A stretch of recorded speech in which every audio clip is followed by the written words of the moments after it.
जय। बोलो विष्णु भगवान की जय। मैं अब आप सबके सामने सत्यनारायण व्रत कथा कहने जा रही हूँ। श्री विष्णु भगवान की जय। पहला अध्याय।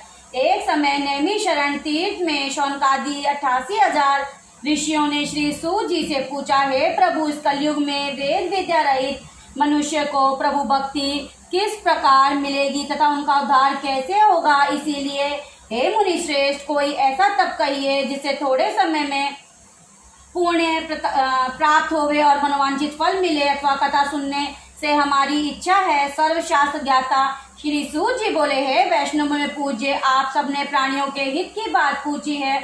अब मैं उस समय शेष व्रत को आप लोगों से करूंगा जिस व्रत को नारद जी ने लक्ष्मी नारायण से पूछा था और लक्ष्मीपति ने मुनि श्रेष्ठ नारद से कहा था।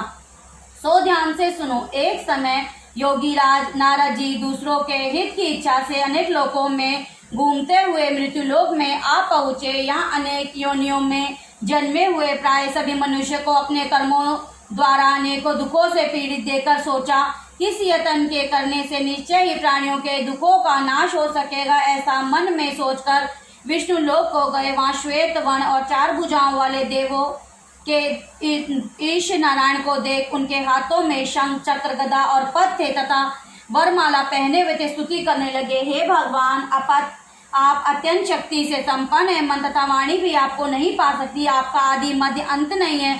निर्गुण स्वरूप सृष्टि के आदिभूत व भक्तों के दुखों को नष्ट करने वाले हो। आपको मेरा नमस्कार है। नारद जी ने इस प्रकार की स्तुति सुन विष्णु भगवान बोले, हे मुनि श्रेष्ठ, आपके मन में क्या है? आपका किस काम के लिए आगमन हुआ? निसंकोच कहो। तब नारद मुनि बोले, मृत्युलोक में सब मनुष्यों को जो अनेक योनियों में पैदा हुए हैं, अपने अपने कर्मों के द्वारा अनेक प्रकार के दुखों से दुखी हो रहे हैं। हे नाथ, मुझ पर दया रखते हो तो बतलाइए कि उन मनुष्यों के सब दुख थोड़े ही प्रयत्न से कैसे दूर हो सकते हैं। श्री भगवान बोले, हे नारद, मनुष्य की भलाई के लिए तुमने बहुत ही अच्छी बात पूछी है। जिस काम के करने से मनुष्य मोह से छूट जाता है वह मैं कहता हूँ, सुनो। वह पुण्य देने वाला स्वर्ग तथा मृत्यु लोक दोनों में दुर्लभ उत्तम व्रत है। आज मैं प्रेम वश होकर तुमसे कहता हूँ, सत्यनारायण का यह व्रत अच्छी तरह विधि पूर्वक करके मनुष्य आयु प्रयत्न या सुख भोग कर मरने पर मोक्ष को प्राप्त होता है। श्री भगवान के वचन सुनकर नारद जी बोले कि इस व्रत का फल क्या है, क्या विधान है और किसने ये व्रत किया है और किस दिन ये व्रत करना चाहिए, विस्तार से कहिए। भगवान बोले, दुख शोक आदि को दूर करने वाला, धन्य दान को बढ़ाने वाला, सौभाग्य तथा संतान को देने वाला, यह व्रत सब स्थानों पर विजयी देने करने वाला, भक्ति और श्रद्धा के साथ किसी भी दिन मनुष्य श्री सत्यनारायण की शाम के समय ब्राह्मणों और बंधुओं के साथ धर्म प्रणय होकर पूजा करे। भक्ति भाव से नवेद, केले का फल, घी, दूध और गेहूं का चूर्ण सवाया लेवे। गेहूं के अभाव में साठी का चूर्ण, शक्कर तथा गुड़ लें और सब भक्षण योग पदार्थ जमा करके भगवान के अर्पण कर देवे तथा बंधुओं सहित ब्राह्मणों को भोजन करवावे। तत्पश्चात स्वयं भोजन करें। नित्य गीता आदि का आचरण कर सत्यनारायण भगवान का स्मरण करता हुआ समय व्यतीत करें। इस तरह व्रत करने पर मनुष्य की इच्छा निश्चय ही पूरी होती है। विशेषकर कलिकाल में भूमि पर यही मोक्ष का सरल उपाय है। बोलो श्री सत्यनारायण भगवान की जय। दूसरा अध्याय। सूत जी बोले, हे ऋषियों, जिसने पहले समय में इस व्रत को किया है उसका इतिहास कहता हूँ, ध्यान से सुनो। सुंदर काशीपुर नगरी में एक अत्यंत निर्धन ब्राह्मण रहता था। वह भूख और प्यास से बेचैन हुआ नित्य पृथ्वी पर घूमता। ब्राह्मणों से प्रेम करने वाले भगवान ने ब्राह्मण को दुखी देखकर बूढ़े ब्राह्मण का रूप धर के उसके पास जा आदर के साथ पूछा, हे विप्र, नित्य दुखी हुआ पृथ्वी पर क्यों घूमता है? हे श्रेष्ठ ब्राह्मण, यह सब मुझसे कहो, मैं सुनना चाहता हूँ। ब्राह्मण बोला, मैं निर्धन ब्राह्मण हूँ, भिक्षा के लिए पृथ्वी पर फिरता हूँ। हे भगवान, यदि आप इसका उपाय जानते हो तो कृपा कर कहो। वृद्ध ब्राह्मण बोला कि सत्यनारायण भगवान मनवांछित फल देने वाले, इसीलिए हे ब्राह्मण, तू उनका पूजन कर, जिसके करने से मनुष्य सब दुखों से मुक्त होता है। ब्राह्मण को व्रत का सारा विधान बताकर बूढ़े ब्राह्मण का रूप धारण करने वाले सत्यनारायण भगवान अंतर ध्यान हो गए। जिस व्रत को वृद्ध ब्राह्मण ने बतलाया मैं उसको करूंगा। निश्चय करने पर उसे रात में नींद भी नहीं आई। वह सवेरे उठ सत्यनारायण के व्रत का निश्चय कर भिक्षा के लिए चला। उस दिन उसको भिक्षा में बहुत धन मिला, जिससे बंधु बांधवों के साथ उन्हें सत्यनारायण का व्रत किया।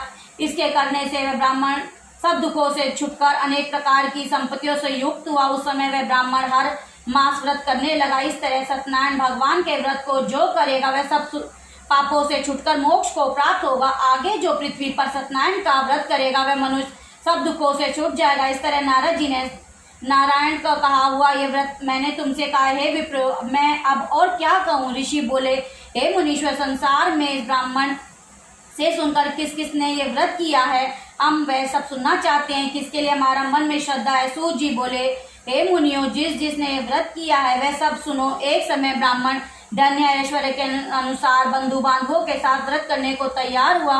उसी समय एक लकड़ी बेचने वाला बूढ़ा आदमी आया और बाहर लकड़ियों को रखकर ब्राह्मण के मकान में गया। प्यास से हुए दुखी लकड़हारा को व्रत देते देख ब्राह्मणों ने नमस्कार कर कहने लगा, आप ये क्या कर रहे हैं और इसे करने से आपको क्या फल मिलता है, कृपा करके मुझसे कहो। ब्राह्मण ने कहा, सब मनोकामना को पूर्ण करने वाला यह सत्यनारायण भगवान का व्रत है, इसकी कृपा से मेरे यहाँ धन आदि की वृद्धि हुई है। ब्राह्मण ने इस व्रत के बारे में जानकर लकड़हारा बहुत प्रसन्न हुआ। चरणामृत ले प्रसाद खाने के बाद अपने घर को गया। लकड़हारे ने अपने मन में इस प्रकार का संकल्प किया कि आज ग्राम में लकड़ी बेचने से जो धन मिला है उसी से सत्यनारायण देव का उत्तम व्रत करूंगा। यह मन में विचार कर वह बूढ़ा आदमी लकड़ियां अपने सिर पर रखकर जिस नगर में धनवान लोग रहते थे वह सुंदर नगर में गया। उस रोज वहां उसे लकड़ियों का दाम पहले से भी चौगुना मिला। वह बूढ़ा लकड़हारा दाम ले अति प्रसन्न होकर पक्के केले की फली, शक्कर, घी, दूध, दही, गेहूं का चूर्ण आदि इत्यादि सत्यनारायण भगवान के व्रत की कुल सामग्रियों को लेकर अपने घर गया। फिर उसने अपने भाइयों को बुलाकर विधि के साथ भगवान की पूजन और व्रत किया। इस व्रत के प्रभाव से बूढ़ा लकड़हारा धन और पुत्र आदि से युक्त और संसार में समस्त सुख भोगकर वैकुंठ को चला गया। श्री सत्यनारायण भगवान की जय। तीसरा अध्याय। सूत जी बोले, हे श्रेष्ठ मुनियों, अब आगे की कथा कहता हूँ सुनो। पहले समय में उल्का नाम का एक बुद्धिमान राजा था। वह सत्यवक्ता और जितेंद्र था। प्रतिदिन वह देव स्थानों पर जाता और गरीबों को धन देकर उनके कष्ट दूर करता। उसकी पत्नी कमल के समान मुख वाली और सती साध्वी भद्रशिला नदी के तट पर दोनों ने श्री सत्यनारायण का व्रत किया। उस समय वहां एक साधु वैश्य आया। उसके पास व्यापार के लिए बहुत सा धन था। वह नाव को किनारे पर ठहरा कर राजा के पास आ गया और राजा को व्रत करते हुए देखकर विनय के साथ पूछने लगा, हे राजन, भक्ति उचित से ये सब आप क्या कह रहे हैं? मेरी सुनने की इच्छा है, सो आप मुझे बताइए। राजा बोला, हे साधु, अपने बांधवों के साथ पुत्र आदि की प्राप्ति के लिए मां शक्तिवान सत्यनारायण भगवान का व्रत पूजन किया जा रहा है। राजा के वचन सुनकर साधु आदर से बोला, हे राजन, मुझसे इसका सब विधान कहो, मैं आपके कथानुसार व्रत को करूंगा। मेरे भी कोई संतान नहीं और इससे निश्चय ही होगी। राजा ने सब विधान सुन व्यापार से निवृत्त होकर आनंद के साथ घर गया। साधु ने अपनी स्त्री से संतान देने वाले इस व्रत का समाचार सुनाया और कहा कि जब मेरे संतान होगी मैं इस व्रत को करूंगा। साधु ने ऐसे वचन अपनी स्त्री लीलावती से कहे। एक दिन उसकी स्त्री लीलावती पति के साथ आनंदित होकर संसारिक धर्म में प्रवृत्त होकर सत्यनारायण भगवान की कृपा से गर्भवती हो गई और 10वें महीने में उसे एक सुंदर कन्या का जन्म हुआ। दिनों दिन वह इस तरह बढ़ने लगी जैसे शुक्ल पक्ष की चंद्रमा बढ़ता है।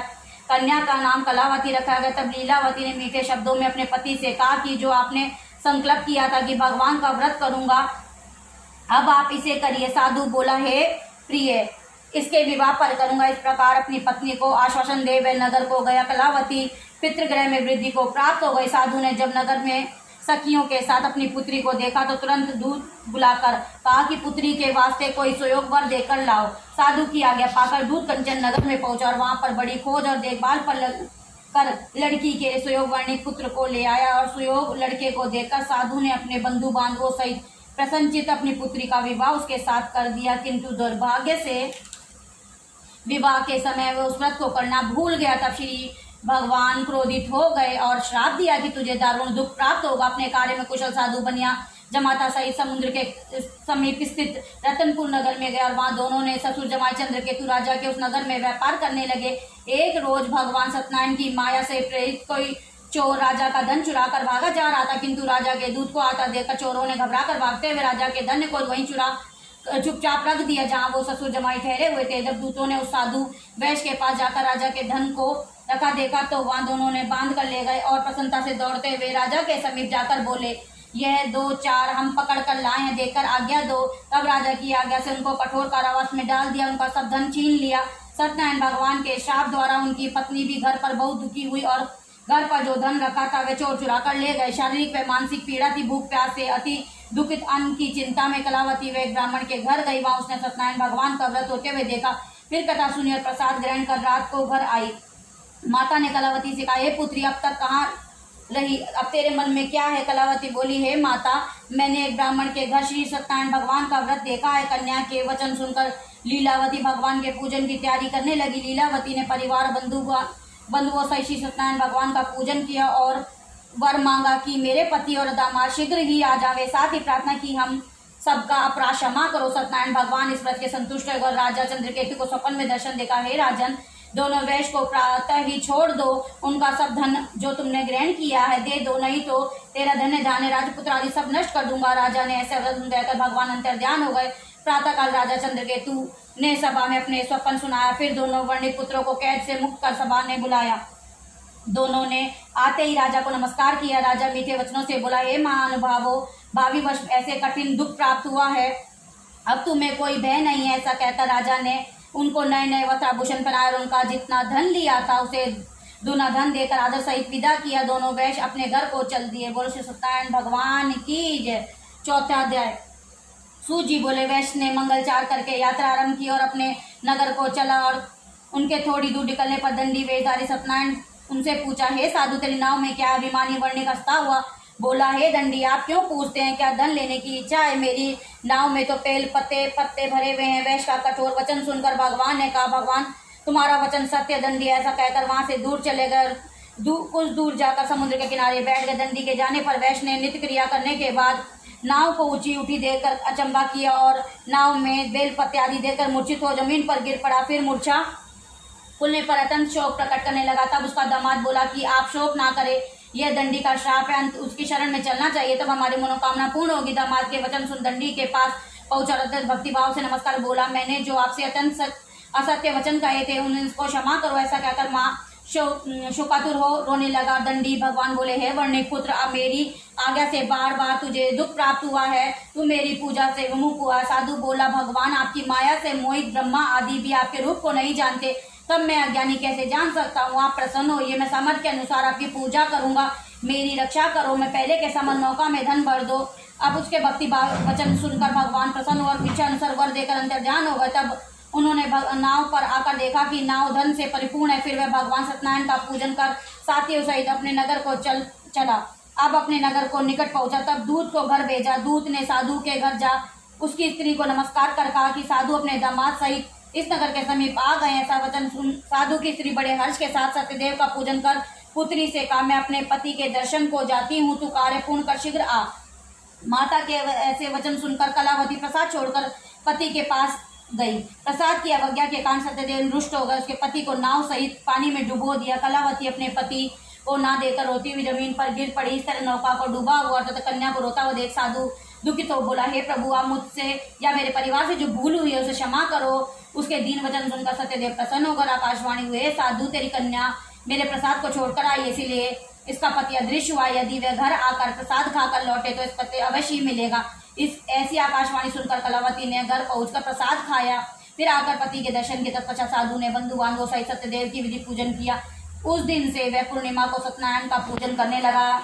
फिर इस लोक का सुख भोग कर अंत में सर्वलोक हो गया। बोलो श्री सत्यनारायण भगवान की जय। 5वां अध्याय। सूत जी बोले, ऋषियों में और कथा कहता हूँ सुनो। प्रजा पालन में लीन सुखध्वज नाम का एक राजा था। उसने भी भगवान का प्रसाद त्याग कर बहुत दुख पाया। एक समय वह वन में जाकर वन्य पशुओं को मारकर बड़ के पेड़ के नीचे आया। वहां उसने ग्वालों भक्तिभाव बंधुओं सहित सत्यनारायण का पूजन करते देखा। राजा देखकर भी अभिमान वश वहां से नहीं गया और नमस्कार ही किया। जब ग्वालों ने भगवान का प्रसाद उसके सामने रखा, वह प्रसाद को त्याग कर अपनी सुंदर नगरी को चला। वहीं उसने अपना सब कुछ नष्ट पाया तो वह जान गया कि सब भगवान ने किया। तब विश्वास कर ग्वालों के पास समीप गया और विधि पूर्वक पूजन कर प्रसाद खाया तो सत्यदेव की कृपा से पहले जैसा था वैसा ही और दीर्घकाल तक सुख भोग कर अंत में मरने पर स्वर्गलोक हो गया। जो मनुष्य परम दुर्लभ व्रत को करेगा, भगवान की कृपा से उसे धन्य धान्य की प्राप्ति होगी। निर्धन वह बंदी बंधन से मुक्त होकर निर्भय हो जाता है। संतानहीन को संतान प्राप्ति होती है और सब मनोरथ पूर्ण होकर अंत में वैकुंठ धाम को जाता है। जिन्होंने पहले इस व्रत को किया है, अब मैं उसके दुर्जन्म की कथा कहता हूँ। वृद्ध शतानंद ब्राह्मण ने सुदामा जन्म मोक्ष को पाया। उल्पव नामक राजा दशरथ को होकर वैकुंठ को प्राप्त हुआ। साधु नाम के वैश्य ने मोर ध्वज बनकर अपने पुत्र को और आरे से चीर मोक्ष को प्राप्त किया। महाराज तुगध्वज ने स्वयं भू होकर भगवान में भक्ति युक्त कर्म मोक्ष को प्राप्त किया। बोलो श्री सत्यनारायण भगवान की जय। अगर मुझसे कुछ भी कथा के अंदर कुछ भी गलती त्रुटियां हुई है उसके लिए मैं क्षमा चाहती हूँ। बोलो श्री सत्यनारायण भगवान की जय, विष्णु भगवान की जय।